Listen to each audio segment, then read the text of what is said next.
Hainuhai Union Budget no Kebeng Krak Shalor Azakor Agoli Wak Laizaka, Lahar Kothom Panda, Manzaka Kebeng Nebodoli Ozama Zitendra Sodri no Kobuite Kubanadong Rock. Laithang Shanli Shaltam Shakang 2025-26 BC Union Budget no Rigi, Kafor Zaga Omani Dalvidal Koklam Sawikana Roka, Kebeng Nebodoli Ozama Zitendra Sodri. আমাদের দেশের অন্নদাতা কৃষকদের সে ঐতিহাসিক বছরব্যাপী সে আন্দোলনের কথা জানেন। 750 কৃষক আত্মবলিদান দিয়ে নরেন্দ্র মোদী সরকারকে নাকে খত দিতে বাধ্য করিয়ে 3টা কালো আইন প্রত্যাহার করতে বাধ্য করিয়েছেন। সে কালো আইন প্রত্যাহার সময়েতে কৃষকদেরকে 14টি প্রতিশ্রুতি দেওয়া হয়েছিল।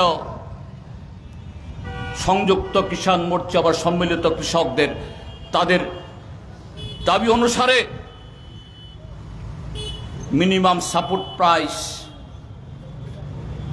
ঋণ মুকুব সহ 750 যে কৃষক এই আন্দোলনে আত্মবলিদান দিল, তাদের ক্ষতিপূরণ, তাদের স্বীকৃতি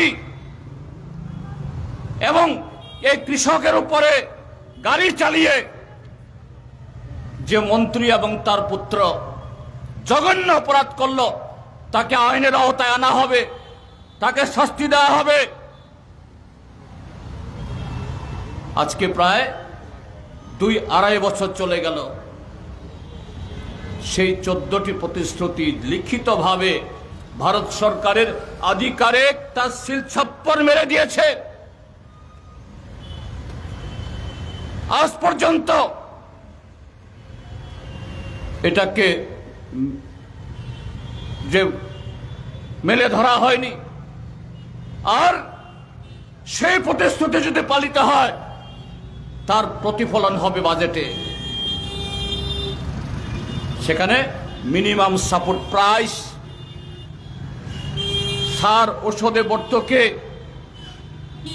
আরো নানাভাবে এই বাজেটে এই অন্নদাতাদের জন্য কিছু নেই। সে বরাদ্দ কমিয়ে দেওয়া হয়েছে। শিক্ষা, স্বাস্থ্য সমস্ত ক্ষেত্রেতে গত পরশুদিন কি তার আগের দিন রাজ্যসভাতে মাননীয়া জয়া বাধরে,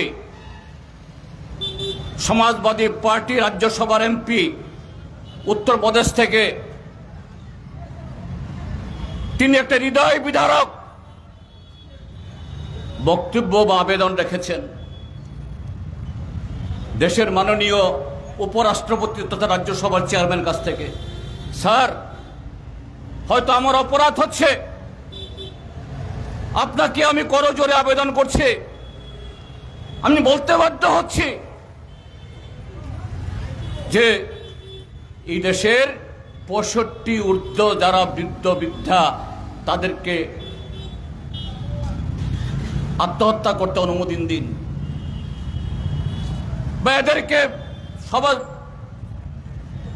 করুন। বলছেন কেন আপনি কথা বলছেন? এই বাজেটে দেশের এই বৃদ্ধ বৃদ্ধাদের জন্য তাদের চিকিৎসা, তাদের বাসস্থান, তাদের নিরাপত্তা কিছুই নেই।